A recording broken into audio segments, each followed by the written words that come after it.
बिस्मिल्लाहिर्रहमानिर्रहीम। It's me Kaukab मंजूर। कैसे हैं जी आप लोग? खैरियत से हैं? ठीक ठाक हैं?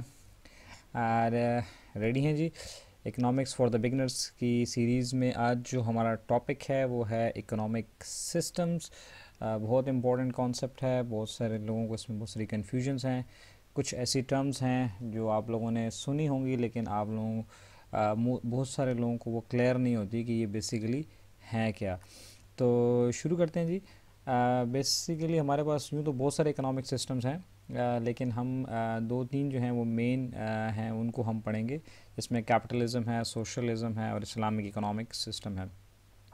सबसे पहले ये समझते हैं कि ये इकोनॉमिक सिस्टम होता क्या है। इकोनॉमिक सिस्टम जो है ये बेसिकली कुछ लोगों की एक सिस्टमाइज एक्टिविटीज़ होती हैं। इसमें इंडिविजुअल्स भी हैं, गवर्नमेंट भी है, कॉरपोरेशंस भी हैं, और ये सारे मिल के कुछ इकोनॉमिक एक्टिविटीज़ करते हैं कि कैसे एक वेल्थ को प्रोड्यूस किया जाए, डिस्ट्रीब्यूट किया जाए और कंज्यूम किया जाए। यानी कि ये सब लोग मिल के कुछ प्रोडक्शन कर रहे हैं, फिर उसको आपस में डिस्ट्रीब्यूशन एंड एक्सचेंज करनी है, जिसमें इंडिविजुअल्स भी हैं, कॉरपोरेशंस भी हैं और गवर्नमेंट भी इन्वॉल्व होती है। तो इन सब की जो सिस्टमेटिक एक्टिविटीज़ हैं या इनका जो आपस में रिलेशनशिप है, ये एक सिस्टम के तहत होता है जिसको हम इकोनॉमिक सिस्टम कहते हैं। तो शुरू करते हैं कैपिटलिज्म से। यूँ तो कैपिटलिज्म की बहुत सारी डेफिनेशंस हैं, लेकिन हम कोशिश करेंगे कि आसान सी ज़ुबान में हम इसको समझ लें ताकि इसके कॉन्सेप्ट हमें समझ आ जाए। आप डेफिनेशंस देखने के लिए जो भी बुक उठा लें, किसी इकोनॉमिक डिक्शनरी उठा लेंगे, वहाँ भी आपको डेफिनेशंस मिल जाएंगी। हम यहाँ पे सिर्फ हमारा जो फोकस होता है वो आपको पता है कि वो कॉन्सेप्ट के ऊपर होता है, कंसेप्चुअल क्लैरिटी के ऊपर। कैपिटलिज्म क्या होता है? कैपिटलिज्म बेसिकली वो इकोनॉमिक सिस्टम है जहाँ ज़्यादातर रिसोर्सेज जो हैं वो इंडिविजुअल्स और कॉरपोरेशंस के हाथ में होते हैं। प्राइवेट ओनरशिप होती है।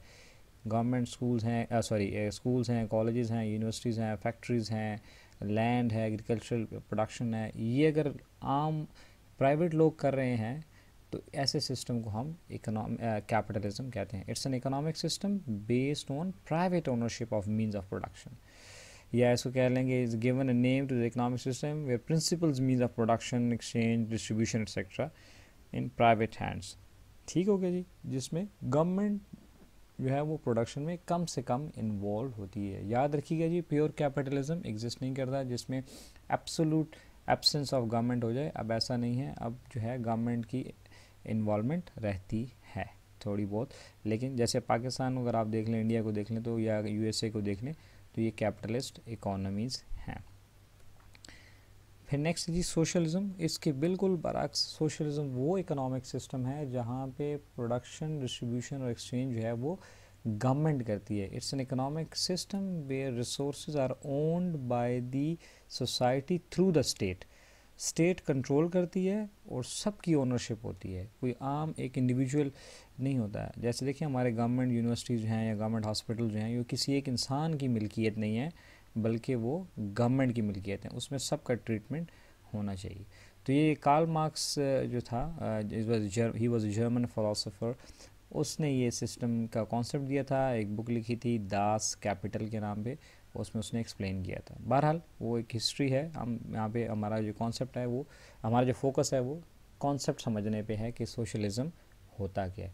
ऐसा इकोनॉमिक सिस्टम जिसमें रिसोर्सेज जो हैं वो शेयर किए जाएँ पूरी सोसाइटी के साथ, और गवर्नमेंट जो है वो सब कुछ कंट्रोल करती है। उसी के पास सारे रिसोर्सेज आते हैं और वही फिर उसको डिस्ट्रीब्यूट भी करती है। इसी it's advocating that countries land, transport, natural resources, chief industries etcetera should be owned and controlled by the whole community through the state. ठीक हो गया जी। तीसरा इकोनॉमिक सिस्टम जो है वो समहाउ इम्प्लीमेंटेड आपको कम नज़र आएगा, लेकिन बहरहाल एक इकोनॉमिक सिस्टम है, वो है इकोनॉमिक सिस्टम ऑफ इस्लाम या इस्लामिक इकोनॉमिक सिस्टम। ये वो इकोनॉमिक सिस्टम है जिसमें सारी इकोनॉमिक एक्टिविटीज़ जो हैं वो इस्लामिक शरिया के मुताबिक परफॉर्म की जाएँ। वो इकोनॉमिक सिस्टम जो है इस्लामिक इकोनॉमिक सिस्टम होगा। यानी कि जिसमें इंटरेस्ट प्रोहिबिटेड है, जिसमें आपको ज़कात सिस्टम इम्प्लीमेंट करना होगा, ठीक है, तो जहाँ पे हलाल और हराम का कॉन्सेप्ट होगा।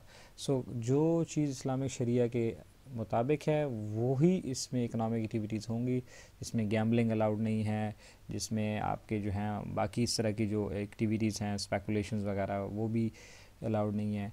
यानी वो तमाम इकनॉमिक एक्टिविटीज़ जो कि इस्लामिक शरिया के मुताबिक हों वो परफॉर्म कीजिए वहाँ पे, उसको हम इस्लामिक इकनॉमिक सिस्टम कहेंगे।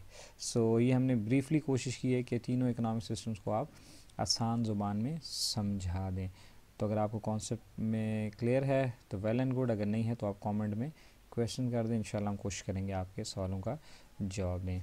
Thank you very much, take care and stay blessed.